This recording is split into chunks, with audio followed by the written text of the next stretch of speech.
लालपुर गांव में रामचंद्र नाम का एक व्यापारी रहता था। उसकी कपड़ों की दुकान थी और उसकी दुकान पर 3 नौकर थे। मोनू, तुम अपने घर गए थे ना? तुम्हारी बहन की शादी कैसी रही? बहुत अच्छे से हो गए मालिक। अगर आपने पैसों की मदद नहीं की होती तो पता नहीं क्या होता। ये तो सब ऊपर वाला करता है, मैं तो सिर्फ जरिया हूँ। रामचंद्र बहुत दयालु था और सबकी मदद किया करता था। मोनू भाई, सेठ जी कितने अच्छे हैं। मुझे भी माँ के इलाज के लिए कुछ पैसे चाहिए। मदद नहीं, बस एडवांस दिलवा दीजिए ना। अरे तुम खुद ही कह दो ना सेठ जी से, सेठ जी मना नहीं करेंगे। सबको इतनी आसानी से पैसे देते हैं? जरूर इस सेठ के पास बहुत ज्यादा पैसा है। अगर मैं कभी कुछ चुरा लूं तो इस सेठ को पता भी नहीं चलेगा और मैं माला माल हो जाऊंगा। एक दिन रामचंद्र जी को हाथ में चोट लग जाती है। उनका हाथ सूज जाता है तो वो अपनी हीरे की नई अंगूठी उतारकर दराज में रख देते हैं और भानु वो देख लेता है। अब तेरी किस्मत बदलने वाली है भानु बेटा। अगर ये हीरे की अंगूठी तेरे हाथ लग गई ना तो ये लहंगा चोली के चक्कर में नहीं पड़ना पड़ेगा। अपनी भी एक दुकान होगी, तू भी दिन भर सेठ की कुर्सी पर बैठा रहेगा, तेरे आगे पीछे नौकर चाकर घूमेंगे। सोचते सोचते भानु सपने देखने लगता है। उसे ये सब दिखाई देने लगता है। ओ भानु, क्या सोच रहा है? चल खाना खाने चलते हैं, सेठ जी भी आराम कर रहे हैं। तुम लोग जाओ यार, मेरा मन नहीं है। क्यों? तेरी तबीयत तो ठीक है ना? हाँ भाई, मेरी तबीयत एकदम दुरुस्त है, बस कुछ करने का मन नहीं है। चल ठीक है, हम खाना खा के आते हैं। जैसे ही लोग बाहर जाते हैं, भानु मौका देखकर अंगूठी निकाल लेता है।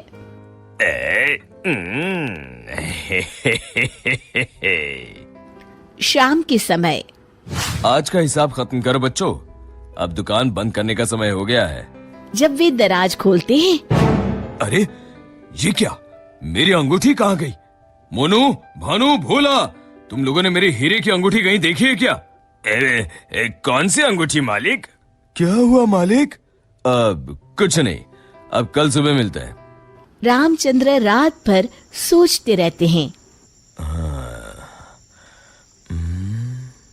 अगली सुबह। आज दुकान को दुल्हन की तरह सजाओ, हर आने जाने वाले का मुंह मीठा करवाओ, आज बड़ी खुशी का दिन है। ऐसी क्या बात है सेठ जी? दरअसल कई सालों पहले एक दिन मुझे एक हीरे की अंगूठी मिली। मैं उसे उठा के घर ले आया।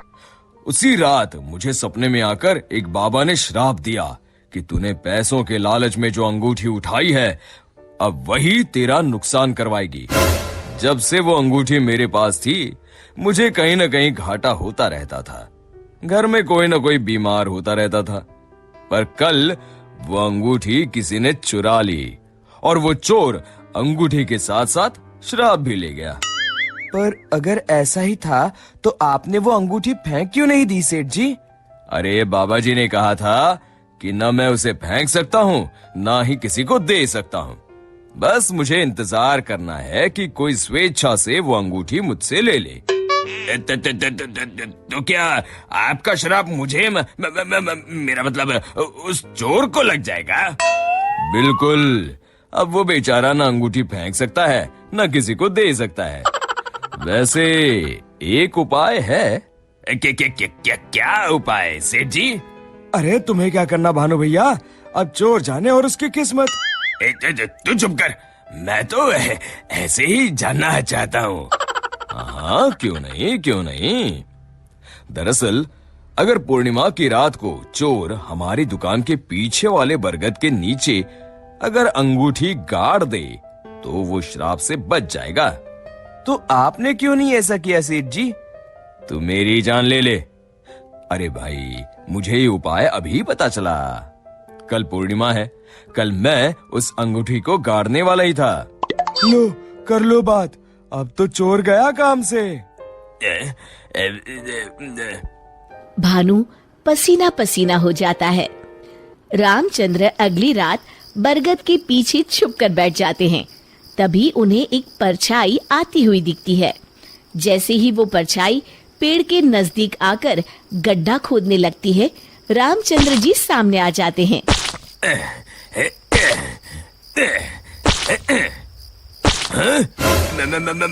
मर गए रे। मुझे माफ कर दीजिए सेठ जी। क्यों, क्या सोचने लगा भानु?